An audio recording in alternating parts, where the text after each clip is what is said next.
Well, hi, Sierra. Hi. We are here, and we have a special guest, Sierra, who's in what state? Missouri. Missouri. And Jenna and Sierra both are passionate about.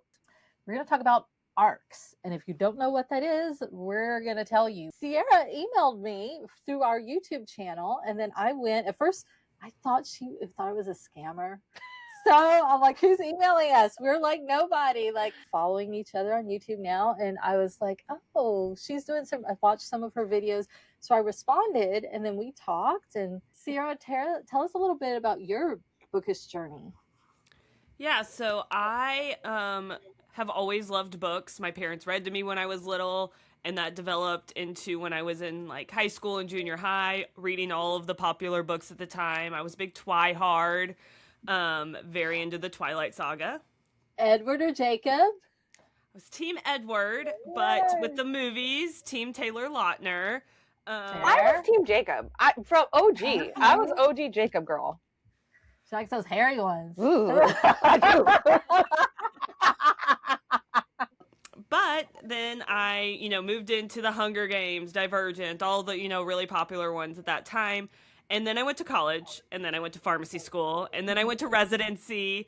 And throughout all that time, I was reading a lot of research papers and not a lot of fun books. So I ended up not picking up a fantasy book for many, many years until I was in a situation at work where we were really short-staffed. I was pretty burned out, and I was like, I just need something fun. And I had seen a bunch of people posting about Fourth Wing on their social media pages, so I picked up a copy before we went on our vacation, and I read it in like 2 days, and I was like, oh, I like fantasy. I forgot about that part of my life from like 10 years previous. And then I went and picked up A Ballad of Songbirds and Snakes because I totally had missed that was even released in the middle of all the chaos that was going to pharmacy school. And then I told my friend, I was like, hey, you need to read this Fourth Wing book because we used to share books all the time. Yeah. And after that, we ended up running a Bookstagram and book talk page because we both really enjoyed reading those books together, and so doing memes and reviews and that sort of thing. And that's kind of how I got back into reading. There's a special place for people that love to read, but there's a more special place for people that love to read and then need friends to talk about it with. Yes. So I get it. Join the club, Sierra. That's awesome. That's awesome. Right. Yeah. So after I started making that page with my best friend, I noticed there were a lot of people that we were following that were getting books that we were interested in reading way before they came out, like months in advance. I was like, how the heck are they doing that? So I started trying to figure it out on my own, and I ended up happening upon an Instagram ad for an independent author who was looking for people to read her book in advance. And it was for what was called ARCs, which we talked about earlier, which are Advanced Reviewer Copies is what that stands for. And it is books that are getting ready to be released. So they're not finished yet. There's still proofreading happening. So you might run across spelling errors, grammar errors, or stuff that maybe doesn't quite make sense, like they forgot to take a line out through editing previously. Yeah. And then you as a reader are there to review that book and get some publicity behind it. So when somebody's going to that Goodreads page after it's released, there's not just nothing there. There's no star ratings there, if you don't have these advanced reviewer copies. So this is a way to get some publicity around a book before it's released. So the one I got was The Last Moonlight Dragon by Dorothy McFalls. So it was a physical copy. She mailed this to me in a PR package. There's a little dragon behind me here. Oh, cool. In the box. But I got to review that a few weeks before it was officially released, and that's kind of how I got into ARC reviewing. So I have to say, I've been doing a lot of ARCs, and most of them are e-ARCs, like through NetGalley. I have gotten several physical ones, but I'm a little jealous because I have yet to receive a PR box because that comes with extra things. I haven't gotten one of those, and I do lots of reviews. I'm just going to put this out there, y'all. Like, I have a blog. I put it all, I even put it on Amazon once you're allowed to. Yeah. So I want one. Once I do, like, I'm probably going to frame it or something. Like, just first PR box. It's not like I need any more, like, stuff, but it's fun. When I'm an old lady, I'm probably going to be on Hoarders. Do you think? Book Hoarders for sure. Book Hoarders. Yeah. Although, to be fair, every time I come over to Jenna's house, I leave with like 4 books. Because sometimes I get 2 or more, and I'm like, oh, like one the other day, like I had bought the book, and then I won this giveaway. Yeah. And so they sent me, I'm like, oh, it's the same exact one. And I'm like, Aubrea needs this. So well, and she reads at the speed of light, and then she's like, do you want to read it together? I'm like, I'm already reading 5 books right now. See, that's the problem of having a reader friend, is like being able to sync up the buddy read to when you're both available to read a book. Like, that is the hardest thing. Yeah, seriously. Here's a question for you both, because I'm not as arky. Yeah. Do you guys feel pressure when you do receive an ARC to like read it and get it reviewed right away? Sierra? I think it depends on how I get it. So for like this one, like I applied to be an ARC reviewer for this one. It's an indie published author. She is spending her own money to send me this copy of the book. I felt responsible for making sure that review got published in a timely manner. So I'll show one that I'm currently reading that's already out. So I got sent Heart's Landing from Entangled Publishing. Very spicy small town romance. Love it. The cute cover is deceiving on this one. Let's talk about that later. Yeah, I have thoughts to come on back to that. This one was sent to me by the publisher only a couple weeks before it came out. I didn't request it. I didn't even have this book on my radar. Really? I've been enjoying it, but I did not feel pressure to have this book read before the release date because I didn't request this to be sent to me. They just sent it anyway. And so is that something that like you're on their list? And yes. Okay. Yeah. I'm on and there. Is that list something that you signed up to be on, or did they just stick you on there? I signed up to be on the list a few years ago, and they asked kind of like your preferences, like, do you like romance? Do you like fantasy? Yes. So I'll second what Sierra said. When an author sends something to you directly, I feel more pressure. Like that's what happened with like the Faithful Dark. Now this was a giveaway she did on Instagram, but she messaged me directly, and she signed it. Oh yeah. And I actually interviewed her. So there's an interview with her, and then I went out and bought a book. So yeah, it's the same one. So I'm a sucker for sprayed edges, as you can see as well. We are too. We are so bad. When I got this book, I pretty much started it the day I got it. I have signed up for ARCs and like book tours and things like that, which we'll talk about. You and I talked about this. It's chaotic, especially if you're trying to do more than one and you're like, it's just a couple of books, but I'll talk more about this later. I've created a platform so that indie authors can manage their book tours in one cohesive place. All the chatting, pre-orders, everything in one place, the book covers, the art, the guidelines, everything. Yeah. So, and a calendar that syncs with your readers. So you and your ARC team are on the same page. So it's by invitation only at the moment. But so if you're an author and you're interested, reach out and we'll see where we are. But it's not that I don't feel pressure, and it's not that I won't get to my ARCs, but I think there's also a very real issue of, like we talked about, the FOMO of like, oh, I want to read this one, I want to read that one. And then it's very easy to overcommit yourself. And I want to bring up that, you brought up that point. So I want to like talk about that a little bit, especially with the NetGalley platform. Because people get on NetGalley, you're hearing us talk about it. Some of you, that's probably the first time. So if you're not familiar with what NetGalley is, it is an online platform where authors can post, usually it's publishers, but also some indie authors post their books that are getting ready to be released.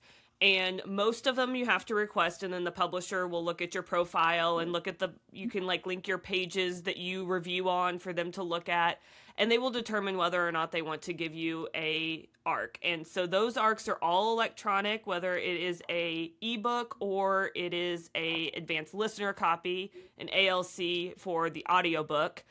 And with those, they actually have a feedback ratio that is on your profile. And that can determine whether or not you get accepted. So that feedback ratio, they typically recommend it to be above 80%. So if you go in and you've never reviewed an ARC before, and you went and you requested like 10 copies, your feedback ratio is 0% because you've never reviewed one.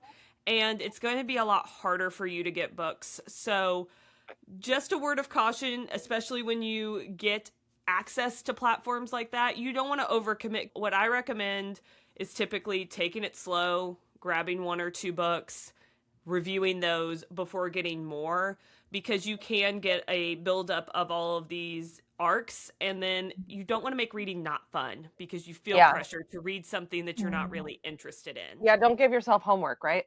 Exactly. It should be fun. Yes. And I found that NetGalley does have this feature where you can create a list. I created this wanna read list. Like that's literally what I called it. And so if I saw one, but I would just, let's put it on my wanna read list and I can come back. Now I do feel less of a compunction of that with audiobooks because I find that I'm getting through the audiobooks much more quickly.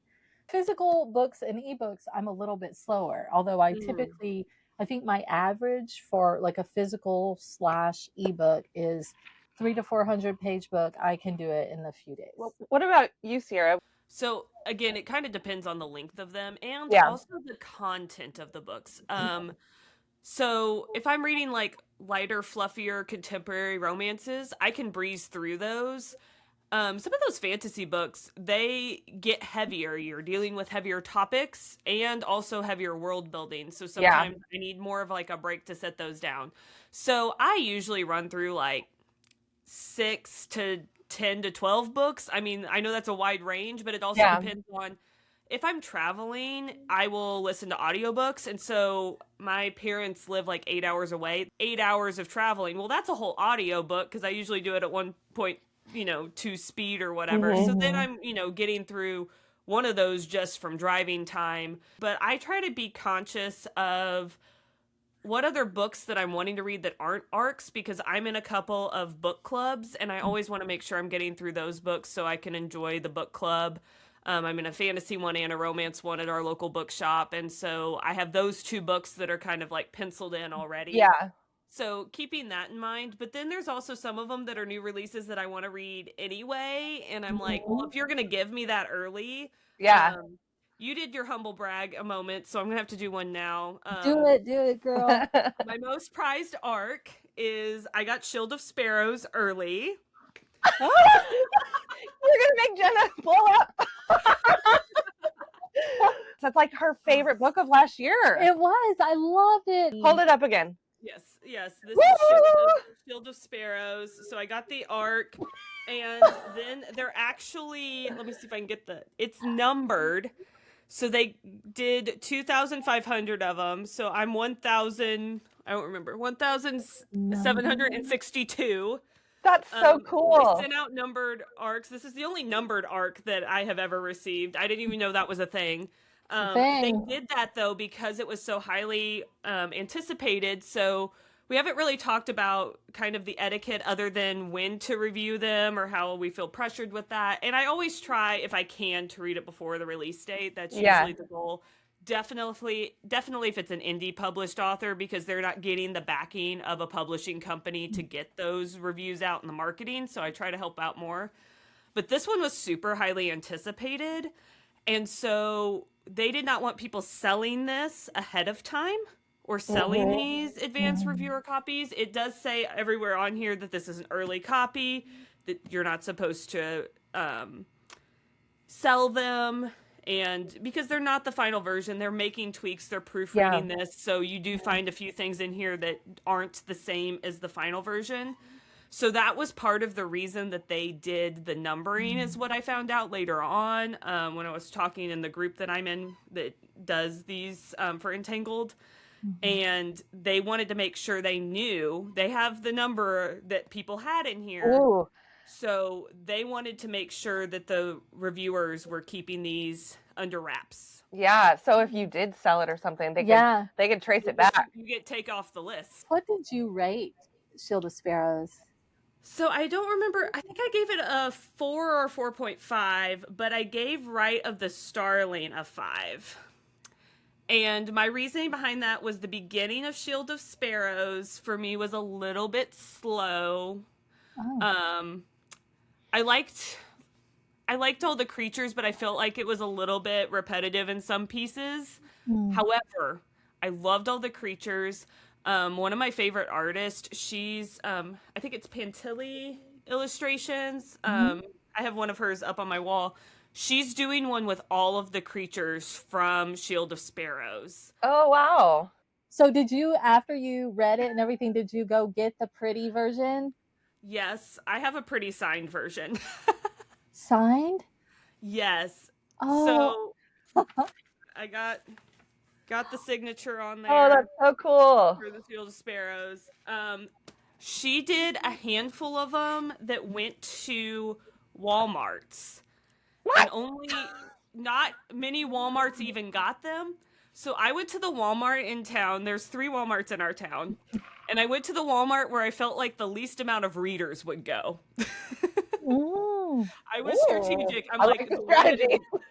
Jenna's gonna show up at your next your local bookstore's next event and be like, show me that Walmart.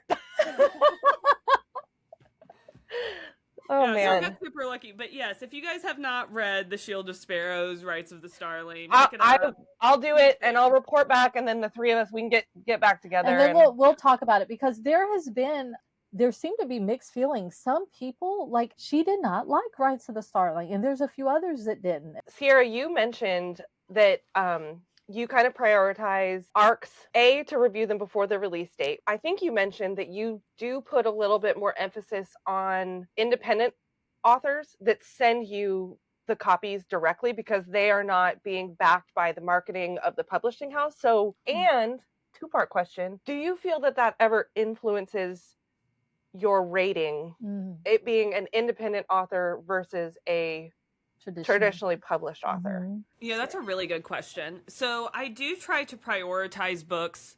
And I should say also the ones that I request. If I'm requesting it, I feel like I'm taking that responsibility to say that I'm going to read it as soon as possible. And life happens. I have POTS. You don't know what that means. That's postural. I have no idea what that means. Tachycardia syndrome. Long story short, sometimes when I'm sitting or going from sitting to standing, I get really dizzy and I literally can't be upright. Oh my goodness. I have to lay down. And so, or my heart rate gets crazy high. I'll be like walking around with a heart rate of 174, just casually walking. What is that called? What did you call that? POTS, postural orthostatic tachycardia syndrome. Wow. Wow. So when I'm having like those flares, it also sometimes causes brain fog. And so I'm not going to be able to read, if I ask for a sci-fi fantasy high world building book. Yeah.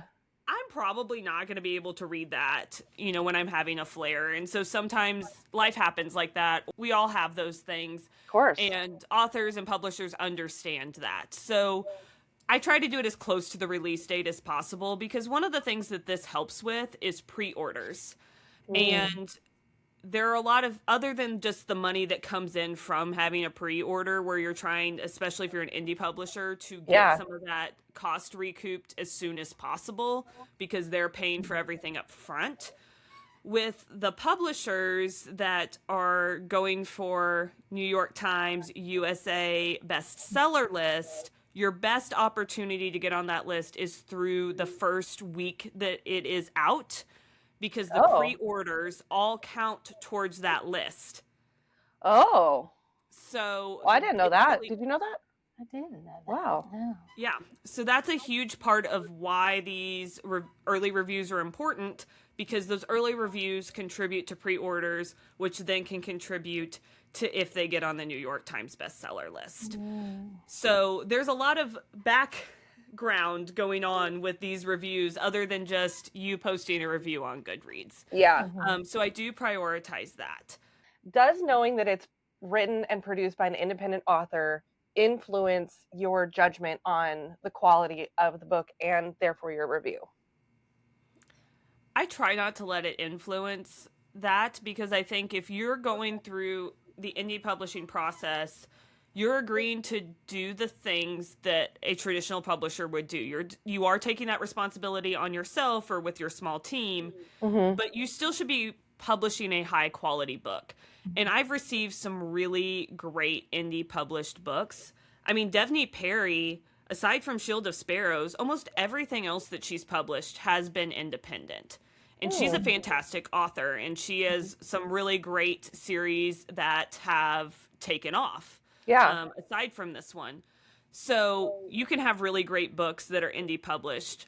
I will say I'm not going to let it affect my star rating, but I will mention that it is indie published in my review sometimes, especially if I think that the editing needed a little work.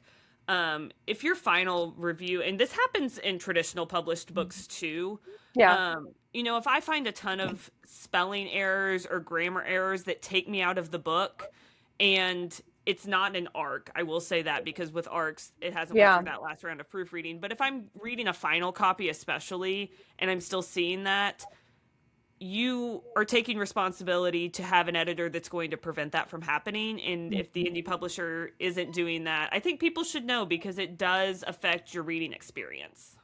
Well, and maybe that's where the benefit of indie publishers utilizing ARC readers. I think there is a difference between a beta reader. Oh yeah, we and an need ARC to reader. define that. Beta readers read the manuscript early on, and they're supposed to be looking for, you know, typos, inconsistencies in the plot, you know, plot holes. Those are your beta readers. But once you get to the ARC readers, it's pretty much done. You're going through, like Sierra said, there's going to be a few more maybe edits, just more proofreading or whatever, but it's pretty much, I agree with Sierra. I try not to, because I guess my position is, and I feel like Sierra, you're going to agree with me, my position is I want to be a reviewer that readers trust, because there are certain people that,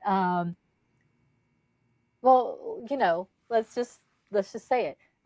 Kiss of the Basilisk. I saw someone reviewed it and gave it like 5 stars. I'm like, okay, I cannot trust your opinion if you're giving that 5 stars. Yeah. And I haven't even read it, but I know you've read it and you're telling me it's not 5 stars. So Flashback. Okay, I'm saying it right now.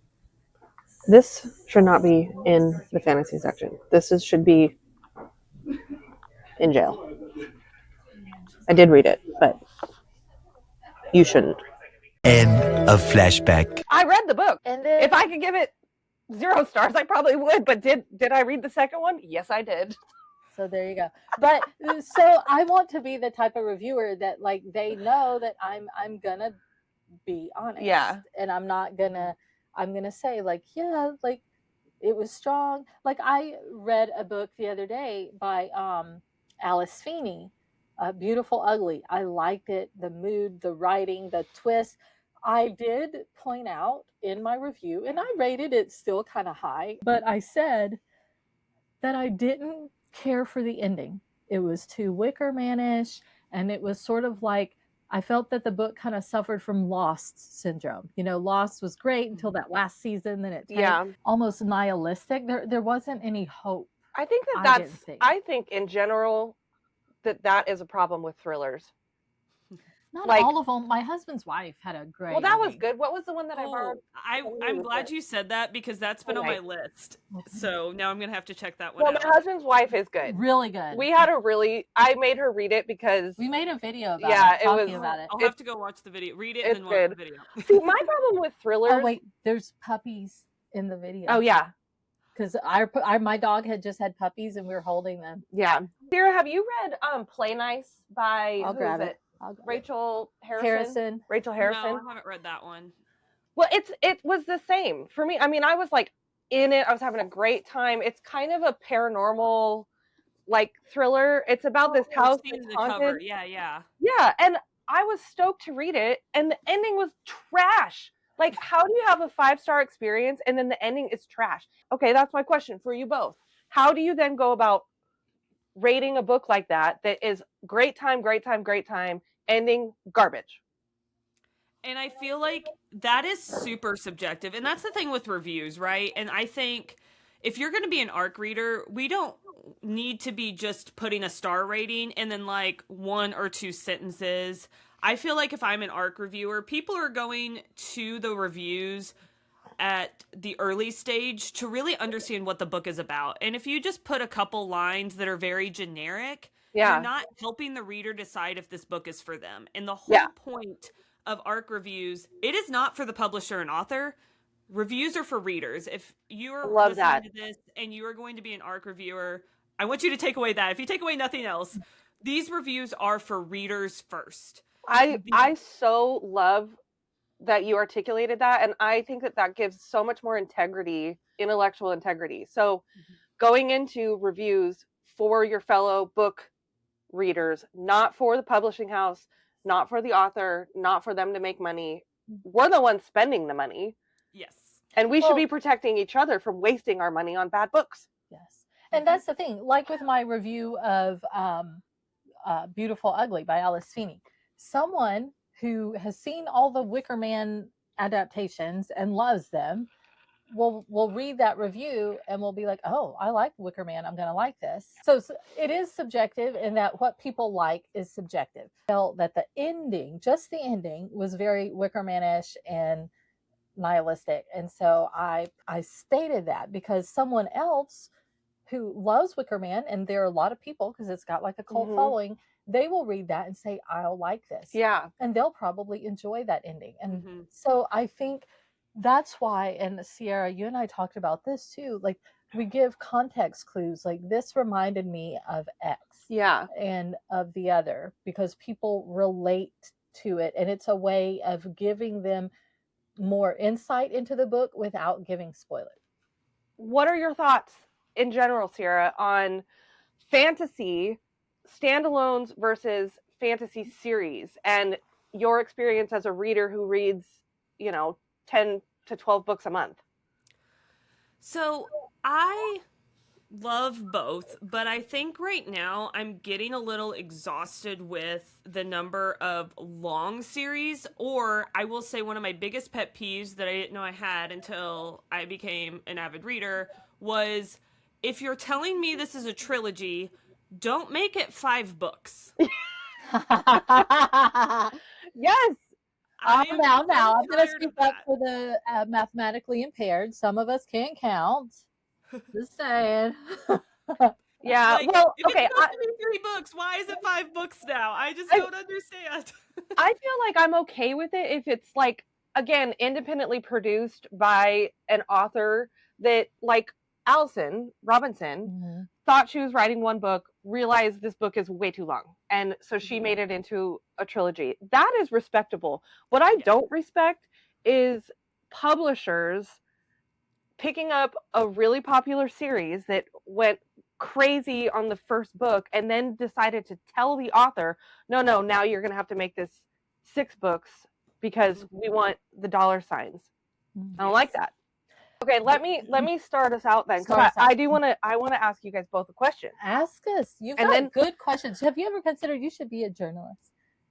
As a journalist, I feel like I could say you would be a very good one. You ask very good questions. That is such a nice thing to say. Thank you. Yes, you do. Doesn't she ask very insightful She's asking great questions. You're asking the hard-hitting questions. I was worried I was texting Jenna last night. I was like, I don't think I can contribute anything to this conversation because I'm not a big ARC reader, So I was like, maybe I shouldn't come anyways. So, but what did I tell you? You contribute. You contribute You're greatly. the perfect person to ask the questions because you haven't done this yet. Yeah. Yes. Okay.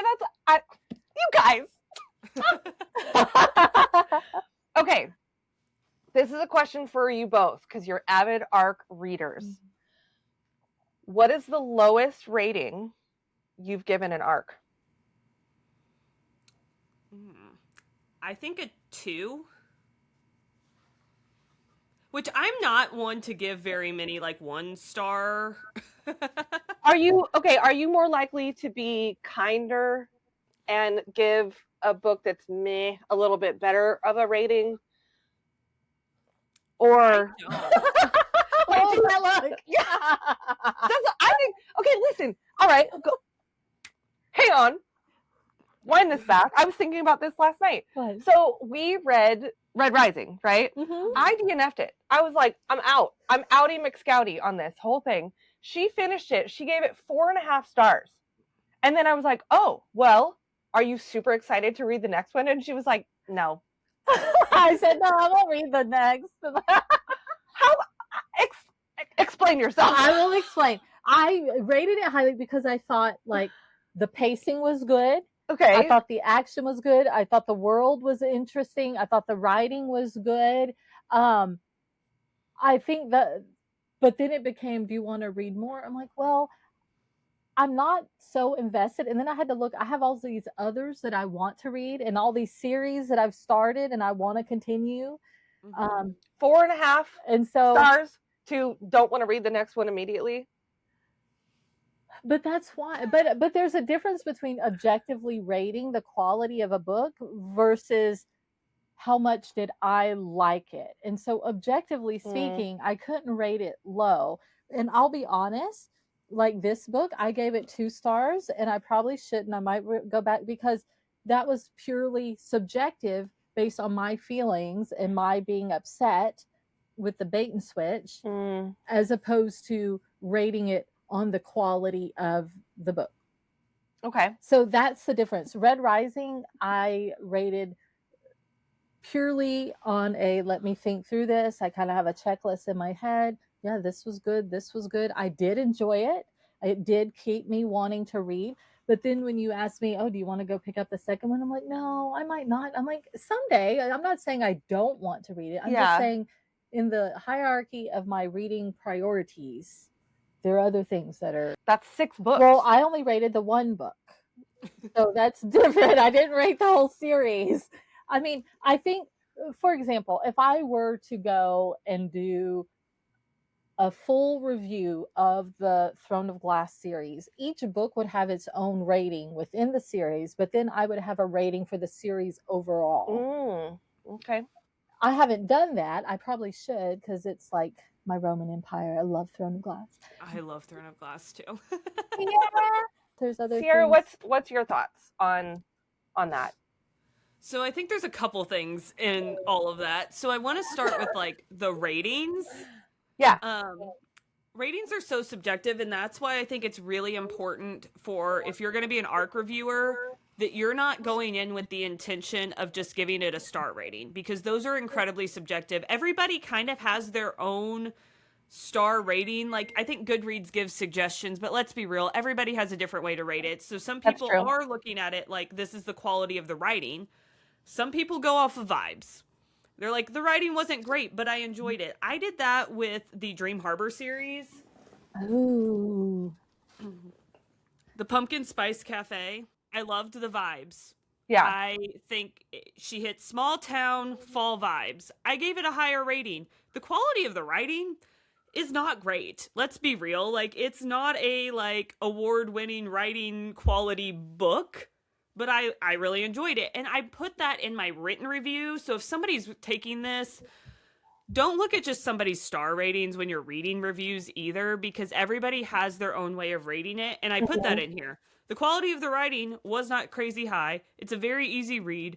I mean, the content itself is not for younger readers, but as far as like the level of reader you would need to be to read the words on the page, it's not like a super highly intelligent book. Like we were just talking about Catabasis. Like this book, you need to have a pretty high level of reading. I feel like you don't have to be like a doctorate to read this, but through high school to understand a lot of the words and the references in this book. Like, that's very different than this one. So, you know, you have the star ratings, but then also, what does that mean to you as the person who's writing the review? And I think that's where including things in your review to explain that star rating. Yeah. So for me, I kind of have a list that I go through whenever I write my reviews. I do a short summary in my own words of the book because sometimes I feel like the blurb is not accurate. Yeah. Or what I would think is going to get the point across of what the book is about. So I usually start with like a blurb in my own words about what the book is about. Then I put 3 to 5 of the themes and tropes of the book that I think are important so people can read very quickly. Am I interested in enemies to lovers? No, I'm just going to keep going. Yeah. You know, if it doesn't tell you up front what that is in the blurb, I Yeah. want people to understand what they're getting into. And then I have my rating and my spice rating as well when I do romance, just so people are aware what they're getting into there, because everybody has a different tolerance of what they want to read. Right. They should know what they're getting into. Come over here. Oh, just Sierra, just pausing really quick. Our friend Jennifer is here as well. So Come join us. come join us. Thanks, in my cooler. Yes. Hi. So, yeah, and that's let's talk about spice rating, because like what are we rating in terms of spice? Is it like how graphic it is, or how many instances of spice? Because you might have one book that has like intensely spicy scene, but it's the only one, whereas you might have another book that it's not that intense, like there's no forked tongues or anything. A lot of Flashback. Or is it a sequel? Remember the other day when we were talking about the forked tongue? You in your love of forked tongues. Well, Whatnot. End of flashback. But there's a lot of it. you have not read Kiss of the Basilisk, have you? Oh my gosh. Okay, this is a fair question, because It's a fair question. no, it is really absolutely is. fair, because if you go into, we talked about Walmart, if you go to Target, like these are very like the state of like the one book aisle of those stores. If you are an unsuspecting patron, you are going to buy something that you maybe Would not normally buy. We Yeah. should put that on a Something t-shirt. recurring, Unsuspecting patron. Oh no, I suspect every time. You're just Wait, suspicious. you got to Jennifer. move your feet. You're going to shake this Oh, camera. sorry. Okay, sorry. Okay, I will try and answer that question. And then Sierra, you try, and you can too. So for what the book is, I have different standards.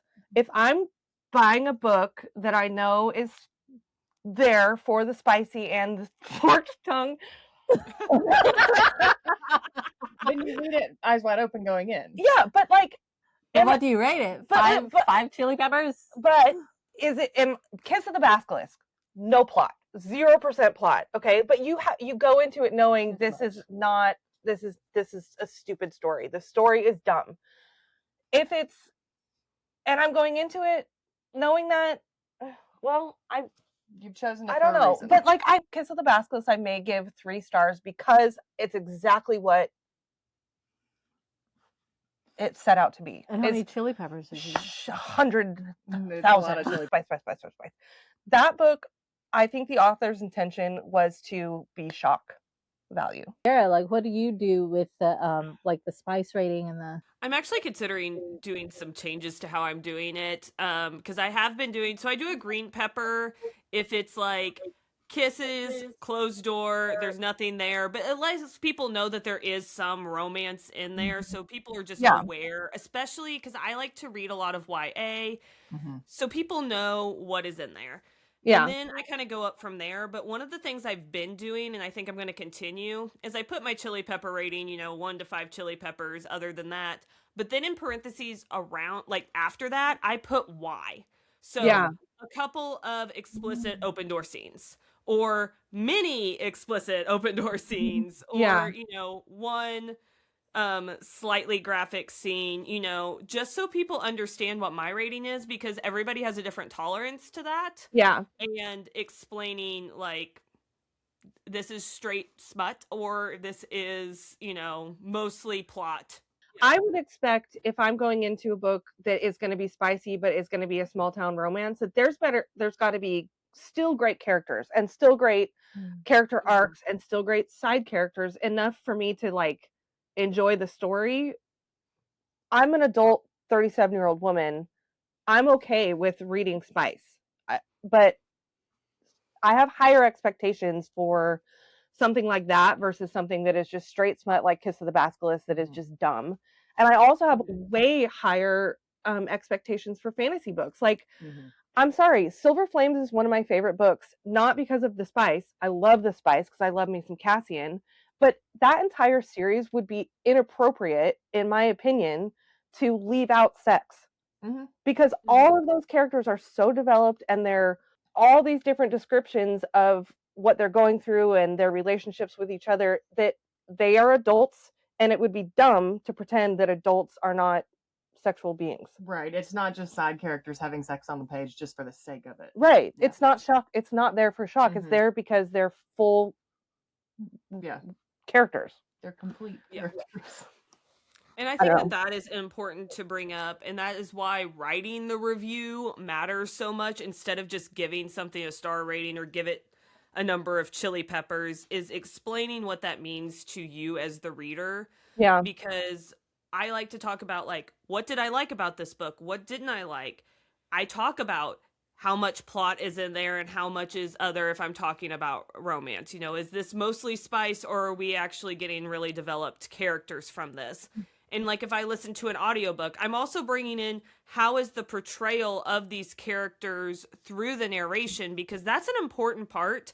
A bad narrator can turn you off from a really great book, or a bad narrator for you, because that doesn't mean that somebody else wouldn't love their narration. You could just say why you didn't like it. Maybe that voice sounds too much like somebody in your past and you're like, I just can't listen to this, and you don't know why. But I found there was article I was reading about like psychology, and then sometimes the voices are just because it reminds you of somebody else subconsciously. So Sierra, like, I would be interested in learning how to do better reviews, because like we do deep dives and stuff on our YouTube channel, but I also have my website, jennasjustreading.com, where I just do written reviews.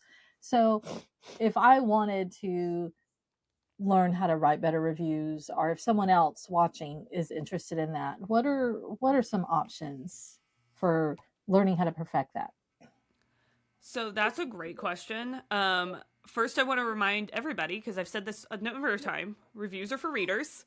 Yeah, that's the most important thing. So everything else I'm saying other than that, like, that should be the forefront of what you're doing. Is if you are telling your best friend, so if you are telling the person that's sitting right next to you right now to read a book, what things would you tell them? What do they need to know to determine whether or not they want to pick up this book? How are you going to convince the person, if you loved it, they should read it, or if you didn't love it, why they might like it or might not like it, to decide if they want to pick it up or not?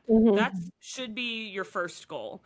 And then after that, everybody has their own versions of the way they like to talk, and I think your voice is really important. How you speak, how you talk. You don't want to try to put yourself in a template to sound like a journalist, because people are reading reader reviews because they want a human being's opinion on this, not somebody who has overanalyzed and had an editor look at it and all of those things. Now, I know, Jenna, you're a journalist, so you have probably a different take, but your voice is also different when you're probably doing your reviews as a reader than it is when you're doing a journalist review. So you don't have to have any sort of background to be good at this.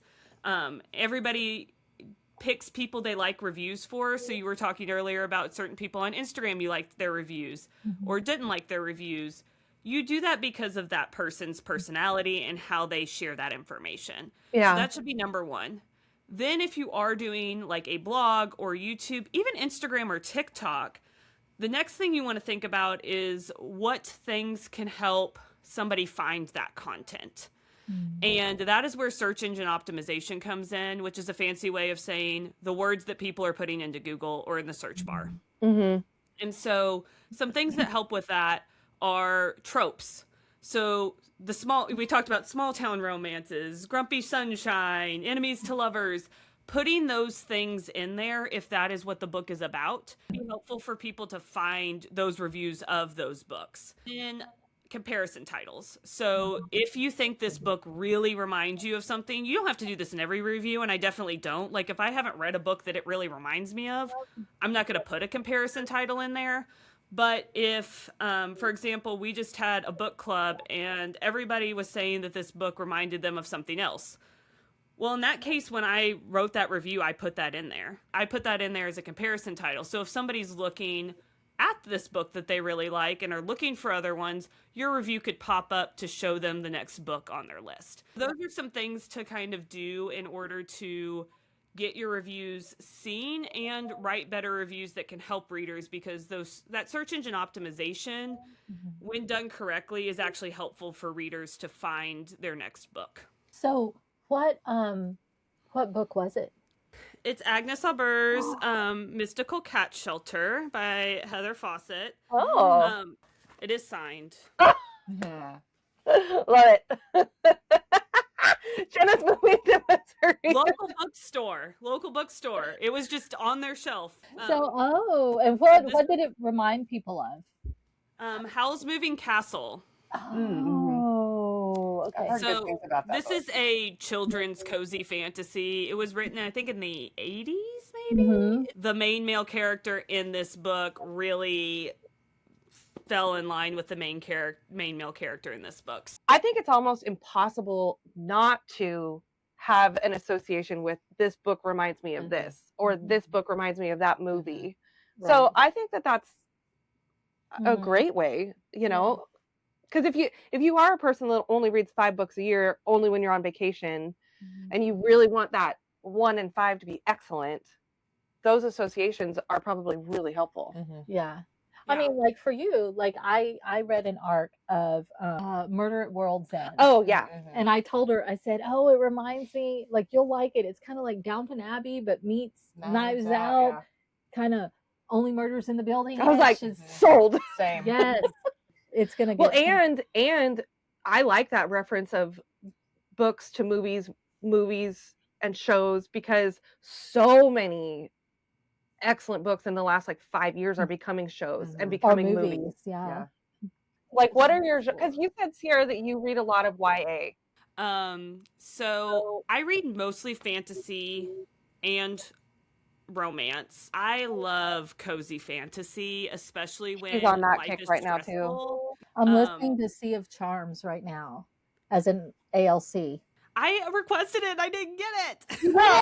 Oh, I'm sorry. NetGalley is Russian roulette. It looks like mine romantasy, magical realism. I really like the magical realism a lot. You might like these. Oh, they're cute. I've read the first one. Yes, Contracts and Cats and Keeper and Kindred. Sorry, I didn't mean to cover you. No, you're fine. But Cover me up, girl. they're really, really good. And she's working on the 3rd one right now. I listened to the audiobooks in the car with Lorelai. Lorelai's Yeah. 8, She 7. loves them. She's 7. My little girl's 7, and she loves them. And they're so clean. She's working at this magical bookshop. There's a talking cat. It's a sentient bookshop. A sentient bookshop. Oh, I wish I'm I all had about a sentient sentient objects. house. Yes. Yes. In These are- houses and buildings. Yeah. I will die on the hill that the best character in Silver Flames is the house. It's the house. I love the doorknob in Throne of Glass. Yes. Like, Oh, you what know. was his name? Oh, I forgot his name. but Mort? Yeah. What was it? Mort. Mort. Yeah, you're right. So yeah, what's your main genre? Forked tongues. Oh, Okay, I don't know why, but 2025 was like the year that I read about demons. oh. Don't make a deal. Don't make a deal. Worst But if idea ever. you do make a deal and they have a forked tongue, you're gonna have a great time. Did you say that out loud? I'm so ashamed. Okay. No, you're not. No, I'm I'm not. Have we been friends for how long? A long Jennifer's a spicy girl. She doesn't read as much Yes. spice. This one skips over it. Which is totally fine. Absolutely. Everybody has their own threshold. I am mostly romance because it's a newly discovered genre for me. So I'm like, give it all to me right now. But also, I really enjoy historical fiction, contemporary fiction. I'm reading one right now that's making me bawl my eyes out, and I had to take What a is break. it? Into the Blue, y'all. Oh, I've heard of that. Oh my gosh. I've heard But it's I like- amazing. I think that historical fiction is really underrated Yeah. for like if the- it's good. So what's been your favorite romance so far? Kiss of the Basilisk. I don't know. I'm listening to the DC Stars series by Chelsea Curto right now because they just came out on Audible. Is that the sports? The hockey. Okay. Oh, Sports yeah, and I've read I'm them. not into the hockey romances. Oh, well, It's these just- I read one and I was like, it was Icebreaker. I've not read that. Yeah, Icebreaker's that's my stupid. line. It's so dumb. This is a great transition because Icebreaker is super, super, super popular, and it's in the romance, and it's got a cartoon-y cover. A lot of them do. This one that I was talking about earlier, the Pumpkin Yeah. Spice Cafe. I would never guess That that one. is a spicy book. Compared to some of these, like Right. Heart's Landing is definitely a lot more spicy than the Pumpkin Yeah. Spice. But that is not Cafe just a is. cozy mystery. Yeah. Yeah. But this is not a mystery book. Oh, it's just not. It says no. That's how it's marketed. Yeah, And- see, and I think that that's preying on a reader that likes XYZ to pull them into something that is not what that author wrote. Yeah. And I have a problem with it. And I also have a problem with, for example, comparing Icebreaker with its little cartoony whatever to Deep End by Allie Hazelwood. Also cartoony, but like the cover But of clearly adultish. it's adultish because it's like a hand. So it's very sensual. it's sensual. So like cartoon. venture into the romance section. This would not set off alarm bells for you. Right. Right. And I And think it that that's could. wrong. I think that that's wrong. And I don't know what the solution would be other than us being honest reviewers. Like you were saying, our reviews are for other readers. They're not for anybody else but other readers. There should be some way for a parent or even an adult making a consensual choice about what book to purchase to know what type of thing that they're getting into. And I think that sometimes the marketing is just intellectually dishonest and it makes me very upset. Yeah, and I would say that is where reviewers are so important.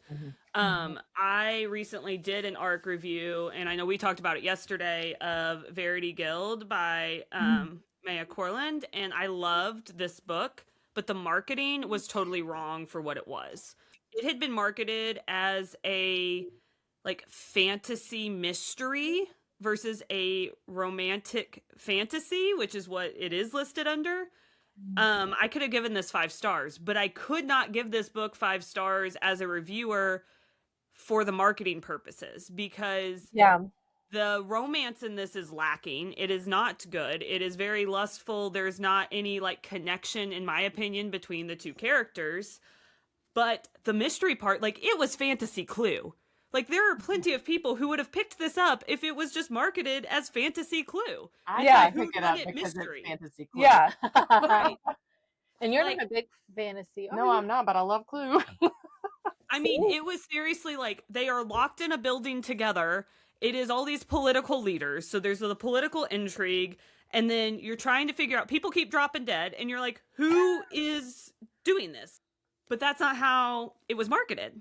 In many ways, I mean, there's some marketing around the fact that it's a mystery, but they really are like heavy on the fact that it's a romance. And I'm like, it's not. So I don't understand why a author publisher would bury what the book is really about. Like, go find your readers that are going to love what you're producing and stand by what you wrote. Don't trick somebody that's thinking, oh, this is going to be a cutesy, closed door, small town romance into reading Icebreaker. Absolutely. And I think part of it is book talk. They are seeing what is trending at the time that this book is being released, and they're trying to hop on that trend.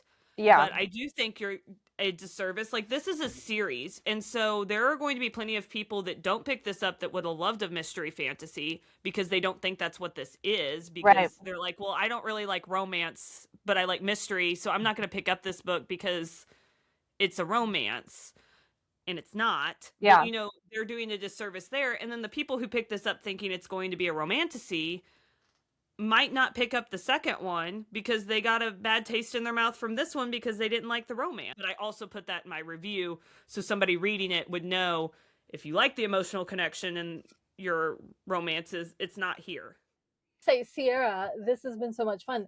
What do you think about doing this again sometime? And I would love that. Yeah, this has been so much fun, and there's plenty more that we could definitely talk about. thank you so much. We will definitely be talking with you again. We're going to link your YouTube, and if your website's under construction, is that right? The homepage is finally up, and then I will be linking soon some additional resources for ARC readers, both free and paid, to figure out if you're, wanting to go deeper into how to be a reviewer. There's the paid options, but then if you're just looking for guidance, my blog's going to be up soon, and I'm going to have articles explaining some of what we talked about today, but also other topics as well. Okay, and the biggest thing that we're coming away with from this whole conversation is reviews are for other readers. They're not for the publisher. They are not for the author. Yep. We're looking out for each other with our reviews. That's right. Absolutely. Well, thank you, Sierra, and thank you, everybody, and happy reading. Happy reading.